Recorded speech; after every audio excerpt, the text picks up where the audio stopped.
Oke, assalamualaikum warahmatullahi taala wabarakatuh. Salam sejahtera bagi kita semua. Semoga semuanya dalam keadaan sehat walafiat.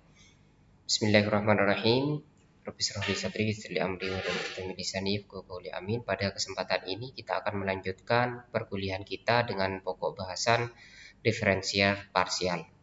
Diferensial parsial ini merupakan kelanjutan daripada materi sebelumnya, yaitu diferensial.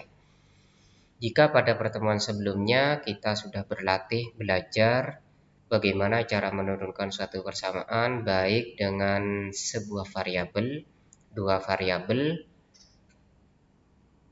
mencari titik maksimum dan titik minimum, serta berbagai bentuk turunan daripada fungsi maupun fungsi di dalam fungsi. Semuanya telah kita bahas, namun pada saat ini kita akan membahas diferensial yang lain ya. Jadi dalam bentuk diferensial parsial.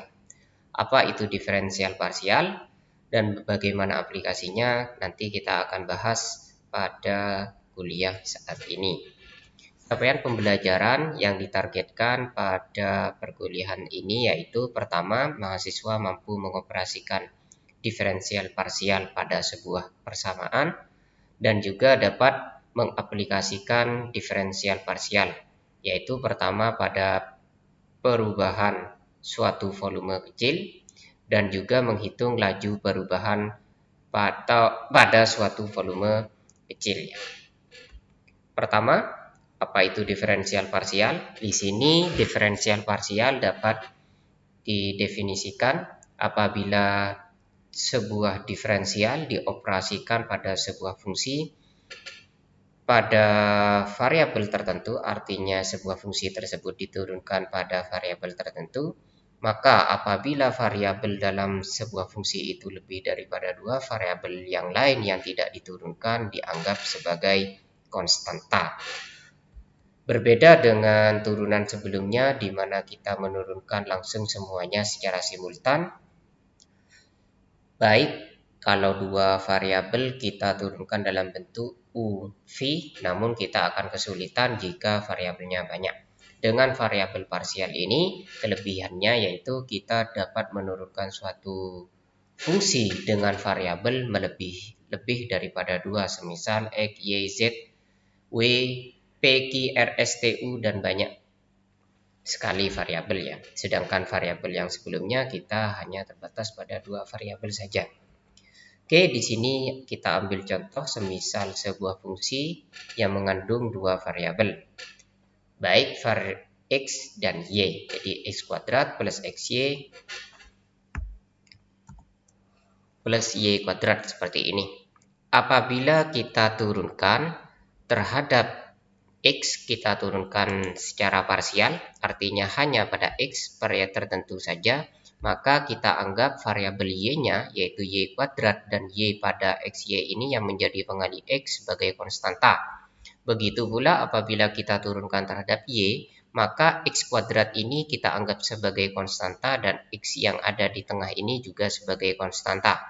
Hasilnya simbolnya adalah do ya, seperti ini ya, mirip D dengan huruf sambung di sini. Jadi pembacaannya do x per do u per do x, artinya fungsi persamaan u diturunkan parsial terhadap x, maka hasilnya adalah 2x plus y dengan menganggap y adalah konstanta, sehingga turunan y kuadrat di sini hasilnya adalah 0. Jika kita lanjutkan, do u per dy, do y berarti x kuadrat di sini dianggap sebagai konstanta sehingga hasilnya adalah 0. X ini adalah hasil turunan dari xy sehingga yang diturunkan adalah y 1. Begitu pula yang y kuadrat diturunkan hasilnya adalah 2y. Kita ambil contoh yang kedua, semisal ada sebuah fungsi z dengan persamaan seperti ini. Jadi apabila kita turunkan secara parsial terhadap x, kita turunan parsial x do z per do x, maka y-nya y pangkat 3 ini menghasilkan 0 karena y dianggap konstanta. Begitu pula apabila diturunkan secara parsial terhadap y, maka X-nya kita anggap sebagai konstanta, sehingga di sini X pangkat 3 menghasilkan 0. Tentu turunan ini sudah kalian kuasai dari materi kuliah sebelumnya. Oke, kita lanjutkan. Apabila kita lanjutkan dengan turunan pada variabel yang sama, misalkan di sini persamaan Z kita turunkan terhadap secara parsial terhadap X, lalu kita turunkan lagi secara parsial terhadap X, maka sumbu Y-nya akan habis ya, dan akan menghasilkan 6. Namun apabila sebaliknya, turunan pertama parsialnya kita terhadap X, lalu turunan parsial keduanya terhadap Y, artinya du kuadrat Z per du X du Y, artinya turunan parsial pertamanya terhadap X, lalu yang kedua terhadap Y. Turunan parsial pertama terhadap X menganggap Y adalah 0, sehingga min 5Y kuadrat hasilnya adalah 0 dan hilang di sini. Namun setelah kita turunkan terhadap Y, maka terbalik. Yang X di sini, 6X ini dianggap sebagai konstanta, sehingga hasilnya adalah 0, menyisakan 4Y dan diturunkan terhadap Y, hasilnya adalah 4, menghasilkan 4. Hal serupa apabila kita turunkan terhadap Y, Z ini turunan pertamanya, turunan parsial pertamanya kita turunkan terhadap Y, maka X-nya kita anggap sebagai konstanta dan hasil turunannya adalah 0. Sehingga di sini ya 3X kuadrat hasilnya 0, menghasilkan seperti ini. Apabila diturunkan dengan terhadap variabel yang sama, turunan keduanya hasilnya min 10. Di sini terdapat perbedaan ya. Turunan kedua terhadap X dan terhadap Y secara parsial. Terhadap X 6, terhadap Y min 10. Namun apabila kita seling lagi, turunan pertamanya terhadap Y, lalu turunan keduanya kita turunkan terhadap X secara parsial, maka hasilnya di sini apabila hasil turunan pertama secara parsial ini kita turunkan lagi dengan variabel yang berbeda. Yang pertama diturunkan terhadap Y, maka yang kedua diturunkan terhadap X. Begitu pula apabila pertama diturunkan E terhadap X, maka yang kedua diturunkan terhadap Y, maka menghasilkan hasil yang sama. Sehingga ini dapat kita rumuskan seperti ini. Jadi apabila sebuah fungsi itu diturunkan terhadap semua variabel yang ada, maka hasilnya adalah sama, tanpa memperhitungkan daripada urutannya. Boleh diturunkan pertama terhadap X maupun diturunkan pertama kali terhadap Y. Artinya diturunkan terhadap du X du Y atau diturunkan terlebih dahulu du Y du X, menghasilkan hasil yang sama. Oke, kita lanjutkan. Di sini kita ambil contoh sebuah tabung ya. Volume silinder sama dengan pi R kuadrat H. Pi adalah sebuah konstanta, jadi tidak berubah nilainya, yaitu 22/7 atau 3,14. Sedangkan R kuadrat dan H adalah bilangan bebas yang dapat berubah. Apabila nilai H naik, maka volume naik. Jika ada kejadian H naik, maka R-nya dianggap konstan. Berapa perubahannya? Yaitu seperti dV per dH. Artinya diturunkan fungsi V diturunkan terhadap H. Jika diturunkan terhadap H, maka kita anggap R ini sebagai konstanta. Hasilnya adalah pi R kuadrat. Begitu pula apabila R-nya yang naik, maka volume juga ikut naik, namun di sini kita anggap hanya konstan. Sehingga apabila diturunkan, hasilnya adalah 2pi RH, karena H di sini dianggap konstan, sehingga hanya R saja yang diturunkan. Hal serupa terjadi apabila luas permukaannya ya, luas permukaan dari penampang ini ya, luas selimut dari tabung kita hitung. Sama apabila kita menghitung luas selubung dari tabung ini, yaitu A yang dirumuskan 2pi RH. 2pi R adalah keliling dari lingkaran, sedangkan H adalah tinggi dari tabung. Jika kita ingin menghitung luas selubung atau penutup dari tabung itu, jika hanya dinaikkan, maka A juga ikut naik. Nah, jika R-nya naik, jari-jarinya naik, maka A-nya juga ikut naik atau lebih besar. Hal yang sama terjadi apabila variabel H yang naik, maka R dianggap konstan. Jadi rumus persamaan luas selubung diturunkan terhadap H menghasilkan 2πr. Begitu pula jika R-nya yang naik, yang berubah, maka diturunkan terhadap R dengan menganggap H konstan menghasilkan 2πh. Cara yang sama, namun dengan objek yang berbeda. Jika sebelumnya volume, maka di sini luas permukaan. Ya, luas permukaan. Dari sinilah aplikasi dari persamaan diferensial dibutuhkan. Perumusan persamaan diferensial dari kasus selubung tabung, dari kasus tabung ini dapat kita hitungkan untuk merumuskan persamaan diferensial. Semisal kita ambil contoh volume daripada tabung. Volume tabung yaitu PR kuadrat dikali H. PR kuadrat adalah luas penampang tabung di bawah, luas permukaannya, sedangkan H adalah tinggi tabung. Nah, apabila kita ingin menurunkan secara parsial, artinya terhadap R, jika terhadap R artinya R-nya naik dengan menganggap H konstan, dan diturunkan terhadap H apabila H-nya naik dengan menganggap R-nya konstan. Jadi persamaan volume ini diturunkan terhadap variabel apa yang berubah dengan menganggap variabel yang lain konstan. Selanjutnya, apabila kita terjadi perubahan volume, maka ada dua kemungkinan, R-nya yang naik, di sini R plus delta R, atau H-nya yang naik, H plus delta H. Apabila kita kuadratkan menghasilkan seperti ini, ya, menghasilkan seperti ini. Jika kita kalikan hasilnya seperti ini. Nah, namun di sini terdapat penyederhanaan. Karena apa? Karena di sini delta R dan delta H ini sangat kecil, maka yang saya kasih tanda merah ini nilainya sangat kecil dan dapat diabaikan, sehingga menyisakan dua variabel, yaitu 2R H di delta R dan R kuadrat delta H. Karena apabila kecil dikuadratkan kecil, maka sangat kecil, kecil dikali kecil juga sama dengan sangat kecil apabila ini nilainya kecil. Jadi kalau 2RH ini besar, ini dikali kecil masih ada nilainya. Sehingga perubahan volume dapat kita ambil hanya dua variabel ini saja. Jadi dua variabel ini dan juga ini. Nah, yang lain karena ini dianggap sangat kecil. Kecil dikali kecil berarti nilainya tambah kecil. Jadi perubahan volume ini mendekati daripada ini, dua komponen ini saja. Nah, oke. Selanjutnya. Nah, 2πr. Ingat, perhatikan ya. 2πr di sini.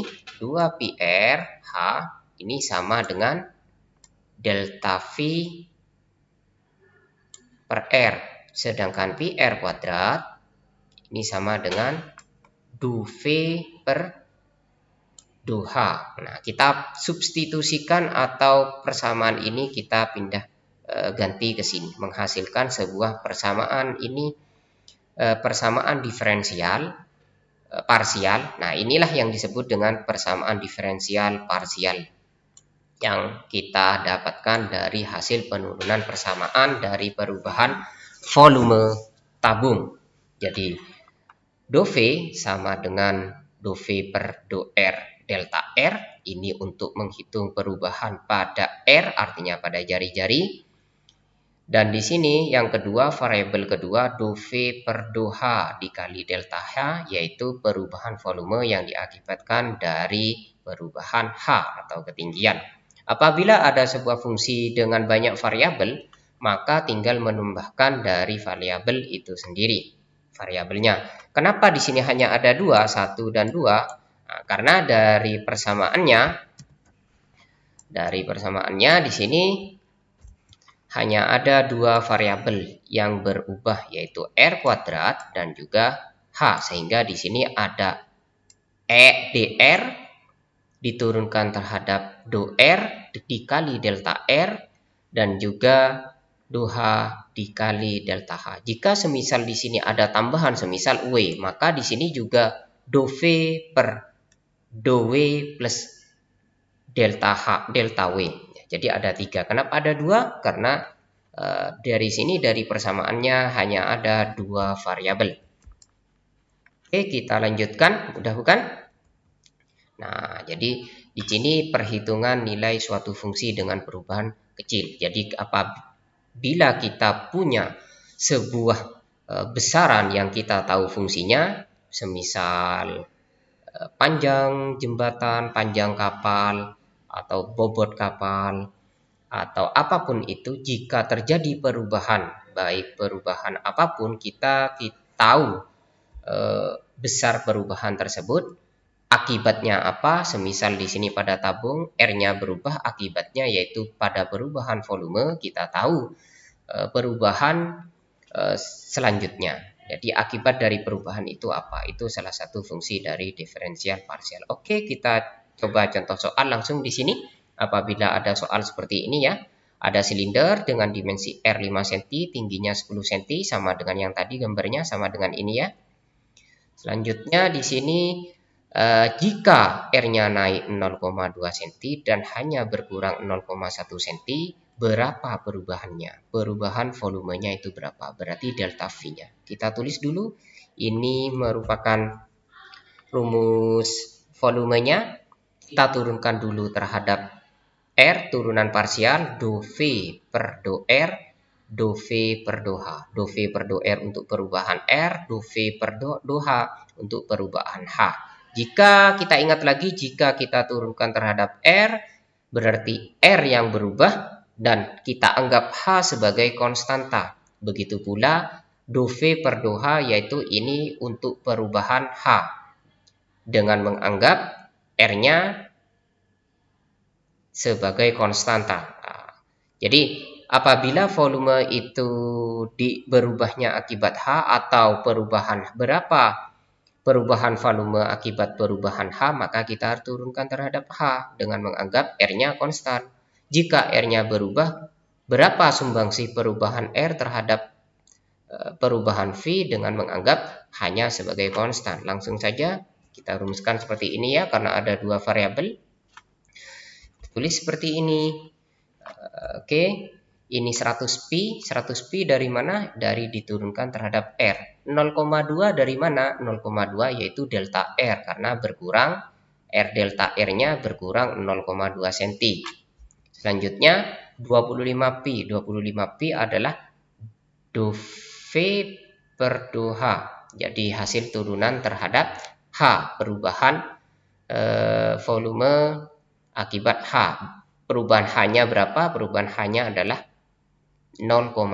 Jadi kalau R-nya tambah besar, ditambah 0,2, sedangkan delta H-nya berkurang 0,1. Kita tinggal kurangkan saja, hasilnya 17,5pi. Jika pi-nya kita ganti 22/7, maka menghasilkan 54,98 meter kubik. Jadi perubahan volumenya yaitu 54,98, maaf ini sentimeter ya, bukan meter ya. Saya rubah dulu.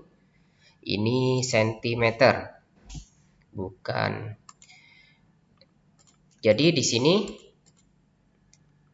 ini menghasilkan delta V sama dengan perubahan volumenya sebesar 54,98 cm kubik. Oke, kita lanjutkan. Jadi rumus dasar dari diferensial tersebut, jika pertama kita tentukan dulu berapa variabel dari persamaan tersebut. Jika ada dua variabel, maka kita tuliskan seperti ini. Seperti ini ya, ada dua jenis seperti ini. Apabila ada tiga, maka juga ada tiga komponen seperti ini.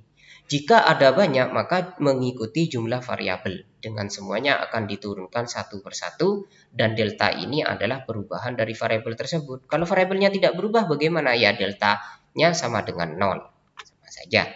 Oke, selanjutnya kita contohkan di sini pada kasus nyata, yaitu pada arus listrik. Di sini, jika I artinya arus listrik sama dengan tegangan dibagi hambatan. Jika beda potensialnya 250 volt dan memiliki hambatan 50 ampere, di sini berapa perubahan I jika terjadi perubahan V dan R? V-nya naik 0,51 volt, sedangkan hambatannya naik setengah ohm. Jadi dua-duanya naik. Di sini diketahui ya, V-nya ini 250, R-nya 50 ohm, delta I-nya 1 ampere, delta R-nya 0,5. Di sini I sebagai fungsi F dan R. Jadi ada dua di sini ya. Ada dua komponen sama dengan yang tadi. Di sini delta I dibagi di sini do I dibagi terhadap F dan juga do I diturunkan terhadap V, do I per do V delta V ditambah do I per do R delta R. Di sini apabila diturunkan do I dan diturunkan terhadap V, do I do V hasilnya 1 per R.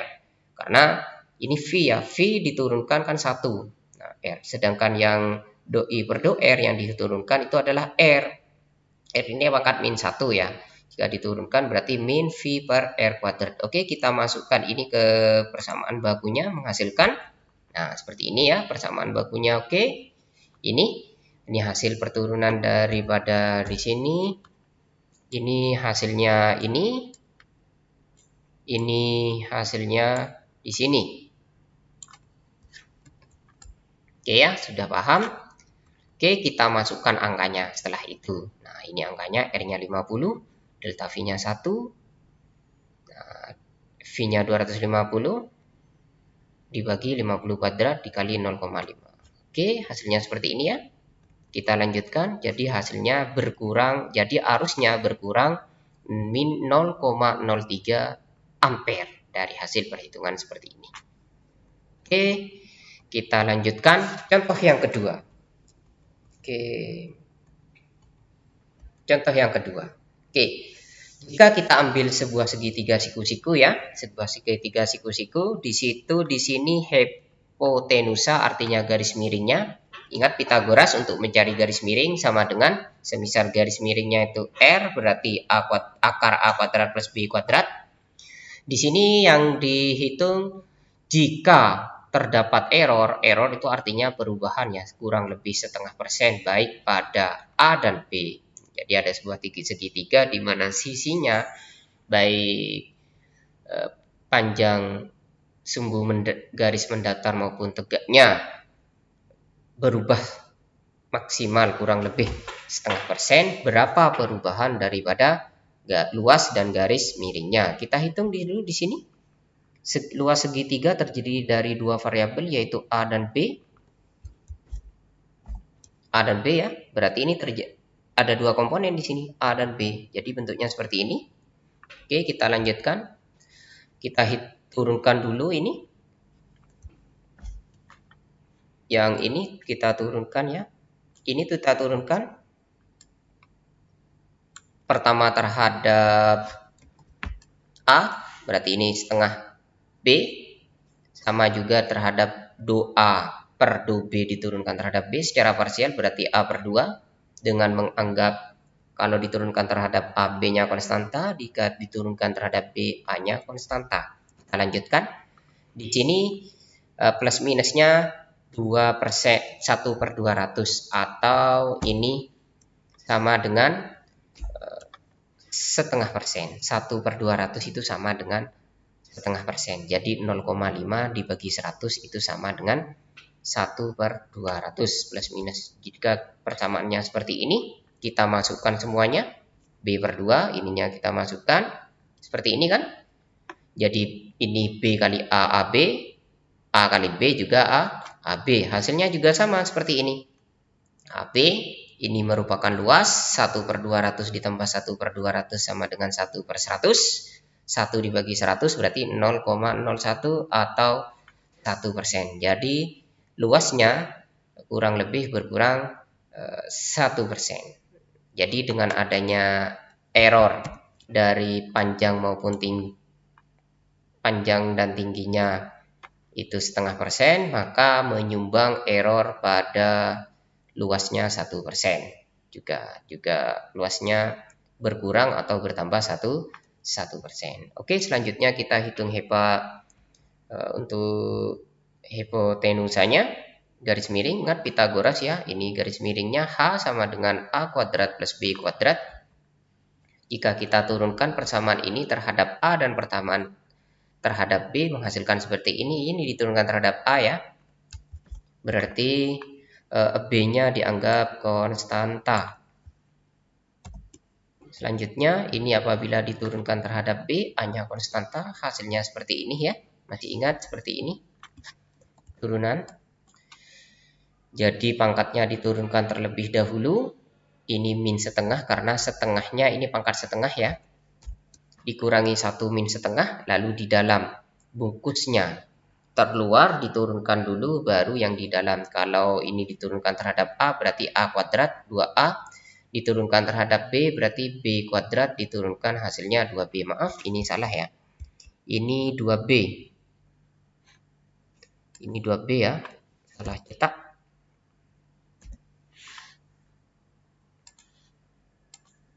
Oke, kita lanjutkan. Nah, ini 2B ya. Ini 2B, delta A-nya seperti yang tadi, setengah persen itu sama dengan 1/200, atau kita tulis saja di sini setengah persen. Hasilnya sama seperti ini ya. A plus B, ini dan ini. Oke, kita A kali A kuadrat, B dikali B kuadrat. Nah, ternyata kalau kita sambungkan di sini atas dan bawah sama. Yang membedakan adalah pangkatnya. Kalau di atas pangkat 1, yang di bawah pangkat setengah. Dengan adanya hukum pangkat, 1 dikurangi setengah, maka hasilnya seperti ini ya. Oke, jadi setelah kita lanjutkan, ini adalah H. Kan ini ya, kita kembali lagi ke atas. Ini juga. Nah, oke, 1/200 itu 0,05, jadi hasilnya setengah persen. Jadi perubahan setengah persen pada tinggi dan panjangnya juga menyumbang setengah persen pada hipotenusanya. Tetapi untuk luas menyumbang error berapa? Kalau pada luas menyumbang 1%, untuk pada hipotenusa atau garis miringnya setengah persen.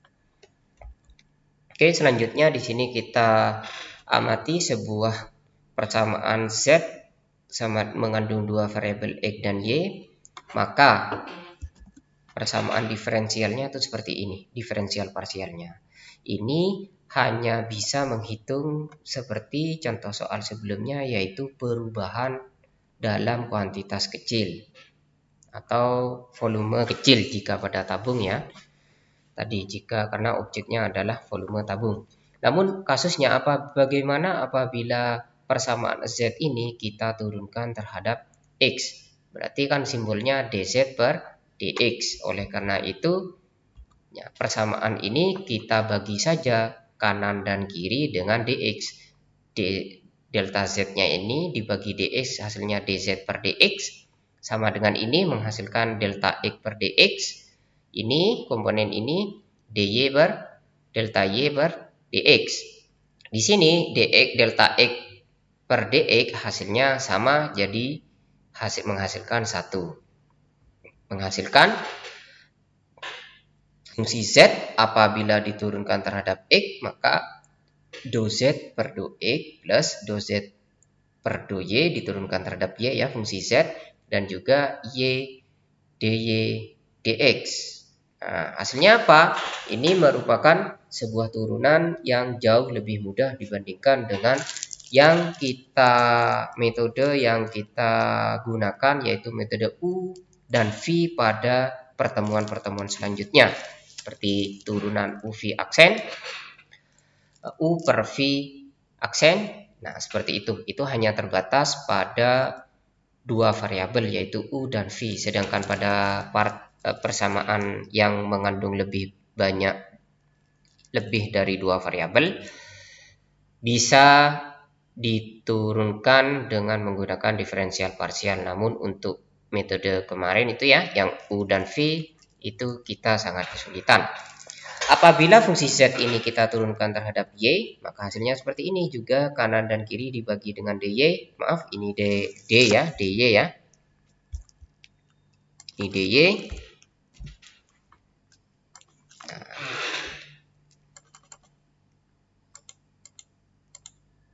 Nah, hasilnya seperti ini juga ZZ DY. Nah, apabila kita kerjakan maka hasilnya sama persis dengan metode kemarin U dan V.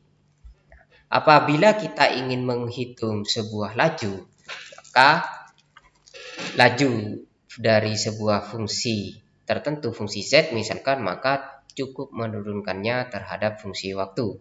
Caranya bagaimana? Ya dibagi saja kanan dan kiri dengan dt. Hasilnya seperti ini, teman-teman. Jadi ada berapa kali yang dipersamaan? Ada 4. dz, dz, dx dengan menganggap y-nya konstanta, dx per dt, ini ya dx dt, dan di sini dy per dt. Inilah rumus dari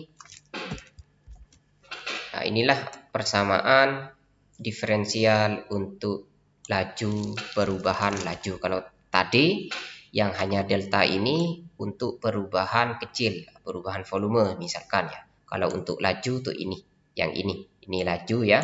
Kalau ini perubahan kecil, saya tulis delta saja. Oke, paham ya? Dari hanya dua ini persamaan yang akan kita gunakan. Nah, contoh misalkan ya, sama dengan yang tadi ya, apabila ada sebuah fungsi U dengan yang sama X kuadrat plus XY plus Y kuadrat, maka apabila turunan parsialnya sama dengan DU dx, DU dy, karena terdiri dari dua komponen, yaitu X dan Y, dua variabel. Persamaannya seperti ini ya. Lalu kita bagi dx, bagaimana turunan dari fungsi U ini diturunkan terhadap X dengan metode diferensial parsial, hasilnya seperti ini. Nah, hasilnya seperti ini ya teman-teman ya. Ini du dx, maka hasilnya seperti ini. Paham ya? Bisa ya? Jadi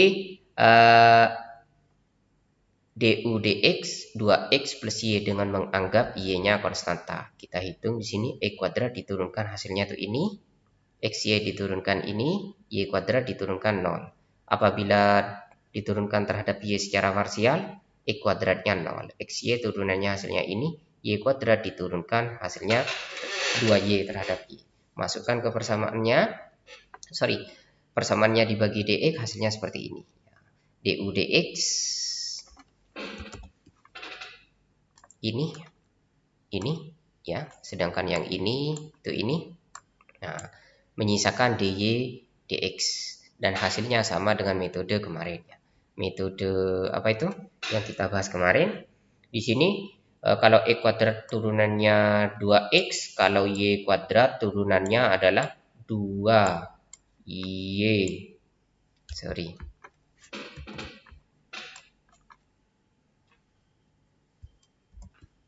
2y dy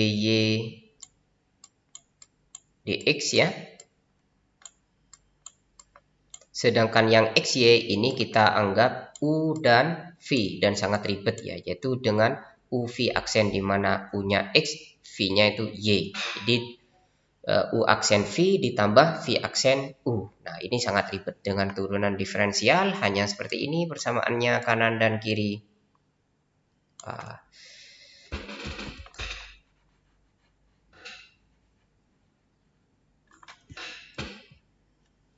Ini persamaan diferensialnya karena diturunkan terhadap x, u-nya ya, du-nya diturunkan terhadap x dibagi dengan dx, hasilnya ini.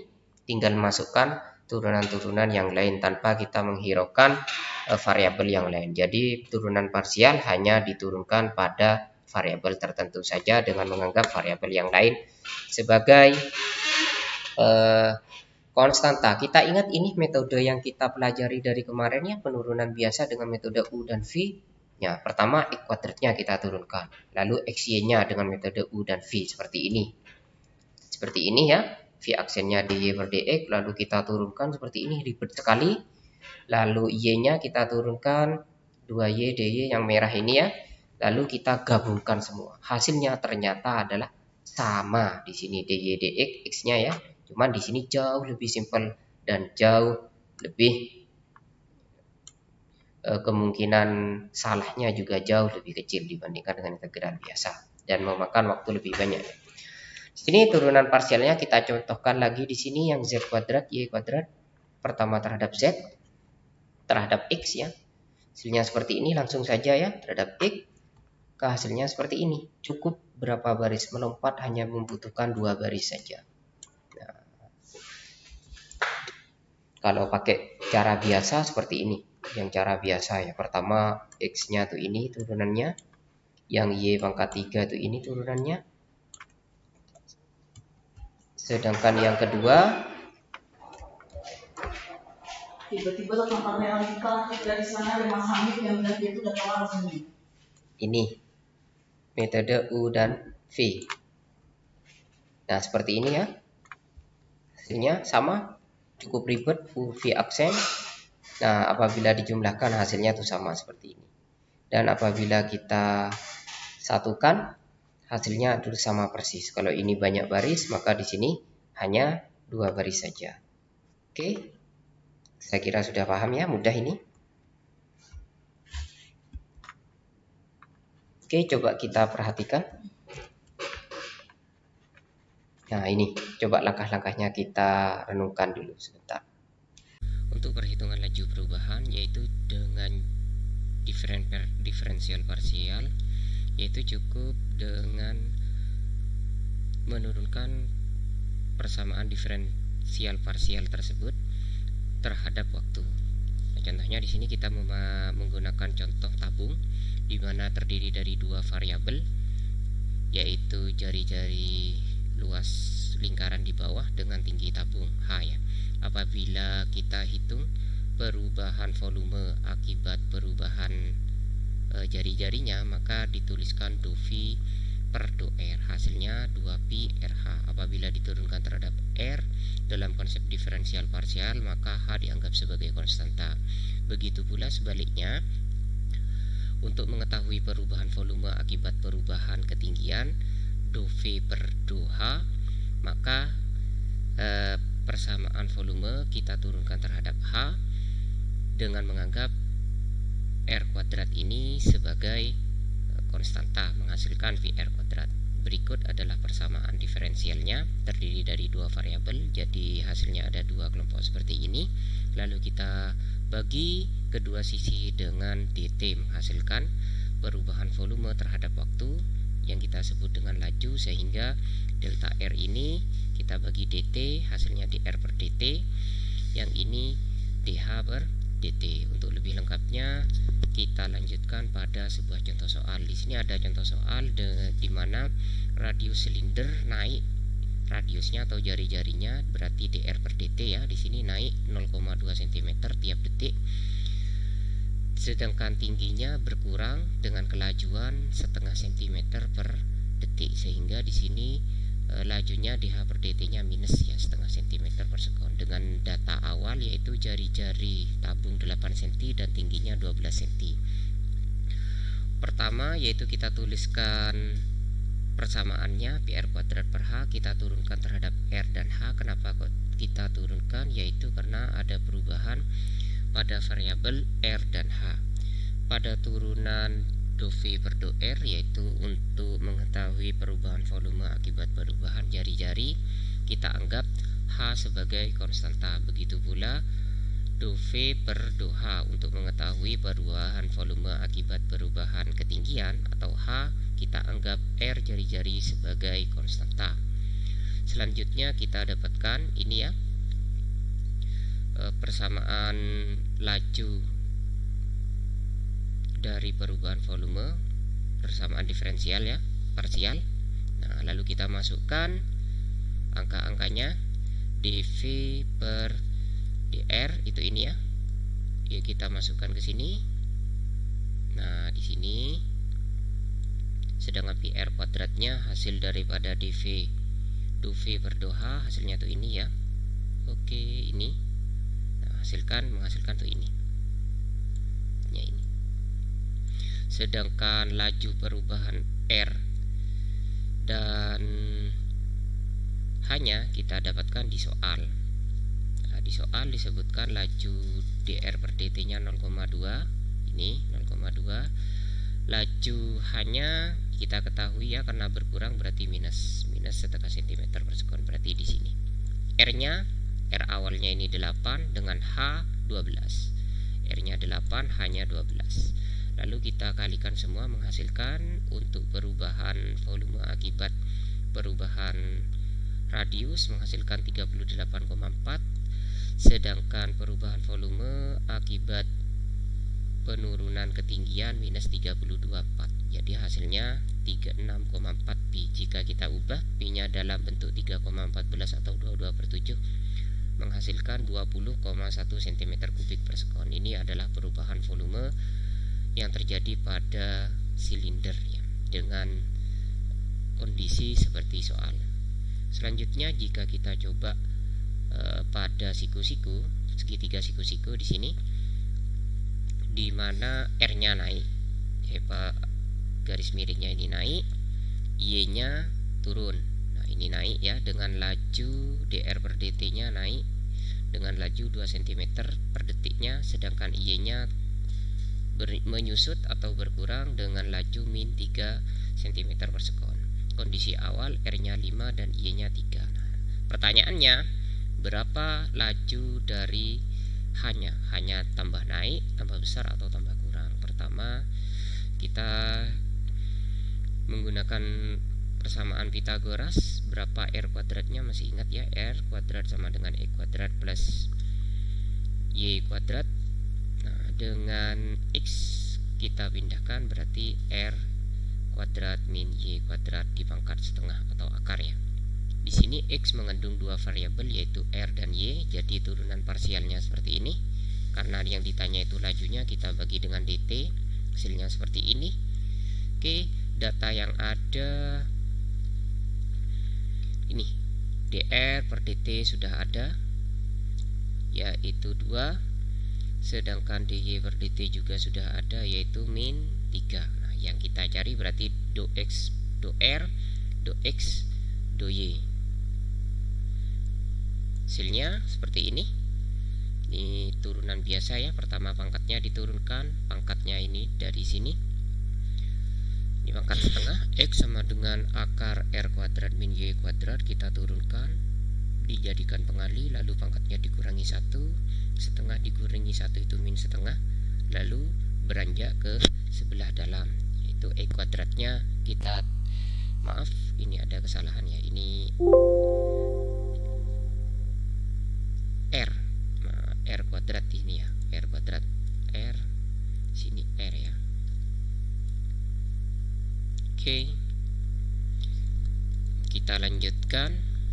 Sini R kuadrat, hasil turunannya R kuadrat min Y kuadrat seperti ini terhadap X, ini terhadap Y. Lalu kita lanjutkan, masukkan saja. Nah, yang ini kita masukkan ke sini.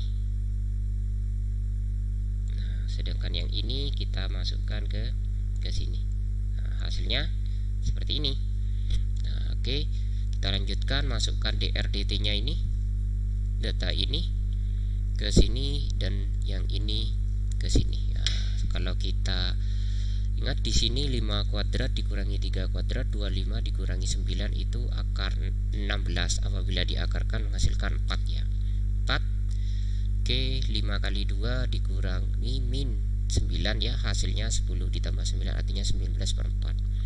Berarti ketahuan di sini hasilnya dx per dt positif, berarti x-nya di sini bertambah naik ya, bertambah naik dengan laju 4,75 cm per sekon.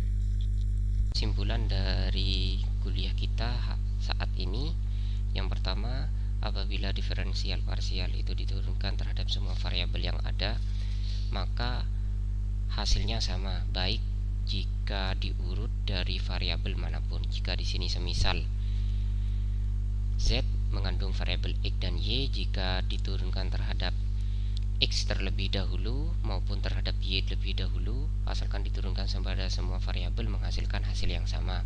Yang kedua, diferensial parsial ini berguna untuk menghitung nilai suatu persamaan fungsi tertentu akibat perubahan nilai variabel di dalamnya. Yang ketiga, persamaan variabel parsial suatu fungsi mengikuti jumlah komponen variabelnya. Jika semisal di sini W, sebuah variabel W ya, memiliki 3 variabel, maka bentuknya seperti ini. Terdapat 3 variabel untuk diferensial parsialnya. Jika bertambah, misalkan 4, maka ada komponen sejenis seperti ini, jumlahnya 4 ya. Nah, apabila sebuah fungsi itu ingin diketahui lajunya, maka persamaan diferensial tersebut cukup diturunkan terhadap waktu. Secara matematis tinggal dibagi semua sisinya baik kanan dan kiri dengan dt. Berikut kesimpulan dari kuliah saat ini.